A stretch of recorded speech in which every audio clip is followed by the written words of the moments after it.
Doctor بخاری صاحب، جو حضرت عثمان کی شخصیت ہے، آپ پر آپ وسلم کی عطائیں اور پھر آپ کی آپ وسلم کی نگاہ شفقت کے تصدق سے سخاوت اور اس امت کے لیے ایثار، کچھ ارشاد فرمائیے گا۔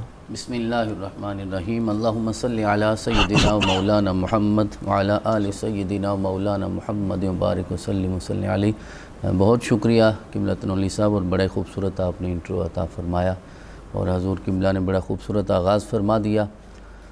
حضرت سیدنا عثمان کے جب ہم القابات کا مطالعہ کرتے ہیں تو ایک بہت معروف لقب جو آپ کے ساتھ جو ہماری زبان پہ بے ساختہ ہی اب جاری ہو جاتا ہے وہ غنی ہے۔ اب غنی کا معنی کیا ہے؟ اگر ہم لغوی اعتبار سے دیکھیں، لغت میں دیکھیں، تو اس کا بنیادی معنی اور مفہوم یہ ہے کہ غنی وہ ہے کہ جو بے نیاز ہو، جو ہر ضرورت سے پاک ہو، جسے کسی چیز کی کوئی ضرورت نہ ہو تو اسے غنی کہا جاتا ہے۔ اب اگر غنی کے مزید معنی کو ہم دیکھیں اور اس کی وسعت کا اندازہ کریں اور اس کے روٹ ورڈز کا بھی جائزہ لے لیں کہ غین، نون اور یا، تو اس کا مطلب یہ بنتا ہے کہ وہ ہستی جو مال و دولت سے بھرپور ہو، جو ہر قسم کی محتاجی سے پاک ہو، جس کو مکمل خود کفالت ہو، تو اسے غنی کہا جاتا ہے۔ اور جب ہم قرآن عزیز کا مطالعہ کرتے ہیں تو اللہ کریم کے اسماء حسنہ جب ہم سامنے آتے ہیں تو غنی اللہ رب العزت کے اسماء حسنہ میں سے ہے۔ ارشاد فرمائے واللہ الغنی وانتم الفقراء، تو غنی تو وہ ہے۔ تو اب دیکھیے بہت سارے ایسے اوصاف ہیں اور صفات ہیں جو خاص طور پہ میرے رب کے ساتھ ہیں، لیکن اللہ رب العزت نے اپنے بندوں کو ان صفات کا عکس عطا فرمایا ہے۔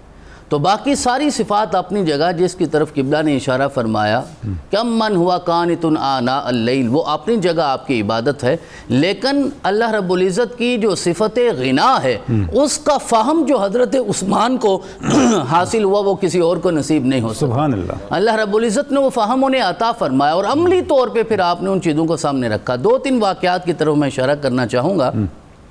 جب ہجرت ہو جاتی ہے اور سارے مسلمان جب مدینہ پہنچتے ہیں تو وہاں میٹھا پانی پینا بھی نصیب نہیں تھا، تو نبی اکرم صلی اللہ علیہ وسلم نے ارشاد فرمایا من یشتری بیر روما فیجعلھا للمسلمین ولہ الجنہ، اور اسی کی طرف آپ نے اشارہ کیا کہ 2 مرتبہ تو آپ نے جنت کو خریدا ہے۔ تو اب اگر آپ کی اجازت ہو تو میں کہہ سکتا ہوں کہ جنت آپ کی زر خرید ہو گئی۔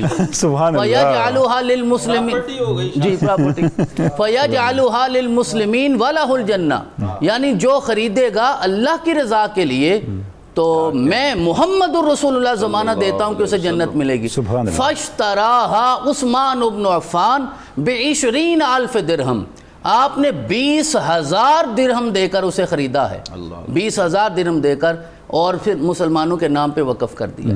تو رسول اکرم علیہ تحیۃ والثناء نے اپنے رب کی بارگاہ سے کتنے رضا کے تحفے آپ کو عطا فرمائے ہوں گے۔ تو یہ اللہ رب العزت ہی کی بنیادی صفت ہے غنی، واللہ الغنی وانتم الفقراء۔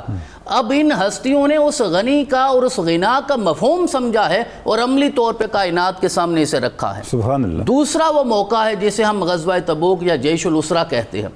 جیش الاسرہ اب یہ قیامت تک جیش الاسرہ کے نام سے ہی معروف ہوگا۔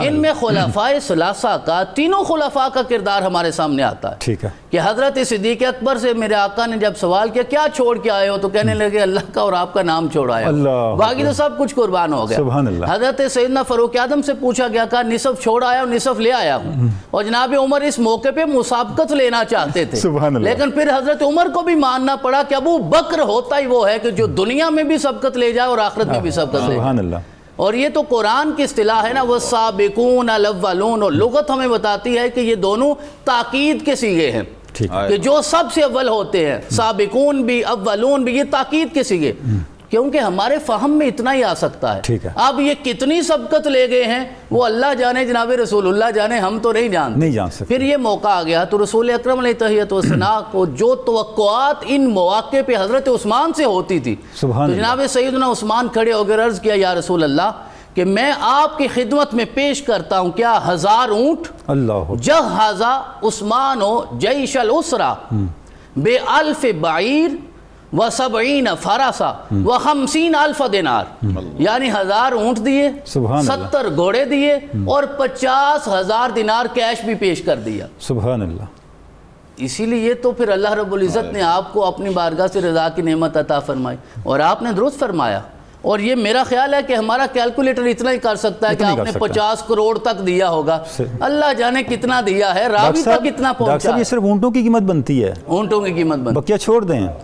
اچھا تو ڈاکٹر آپ نے صاحب اس ابھی میں سے آپ اگر نے جو 50 اشارہ کروڑ تک فرمایا دیا ہے تو اللہ نے آپ کو کتنا عطا کہ فرمایا؟ جیش الاسرہ ہے، اگر اسلام کا جیش الاسرہ ایسا ہوتا ہے تو اسلام کا معیار کیا ہے؟ سبحان اللہ، سبحان اللہ۔ تو اس موقع پہ جب حضرت سیدنا عثمان نے سب کچھ پیش کیا تو آقا کریم نے ہاتھ اٹھایا، آپ ممبر پہ تشریف فرما تھے، سارے صحابہ سامنے تھے، عرض کیا اللہم ارض عن عثمان فإنی عنہ راض، کہ مولا تو عثمان سے راضی ہو جا، میں بھی عثمان سے راضی ہو گیا۔ سبحان اللہ۔ اور پھر آقا نے وجد میں آ کر وہ جملہ بولا ہے، اس کیفیت کو وہی لوگ سمجھ سکتے ہیں جنہوں نے سامنے دیکھا۔ آقا نے فرمایا ما در عثمان ما فعل بعد اليوم، آج کے بعد عثمان جو کچھ بھی کرے اس کا عمل عثمان کو نقصان نہیں دے گا۔ سبحان اللہ۔ تو آقا کریم کتنے خوش ہوئے ہوں گے، کتنا کتنے بڑا راضی ہوئے۔ استثناء ہے جی صاحب۔ اچھا ڈاکٹر صاحب استثناء بھی ہے، ڈاکٹر صاحب قبلہ نے فرمایا کہ جس سے اللہ کے ملائکہ بھی حیا کرتے ہیں ہم ان سے حیا۔ اچھا ڈاکٹر صاحب آپ نے کتنا کمال جملہ فرمایا، عثمان کو اس کے بعد کوئی عمل ضرر نہیں دے گا۔ یعنی یہ تو سیدنا عثمان کا استثناء ہو نا،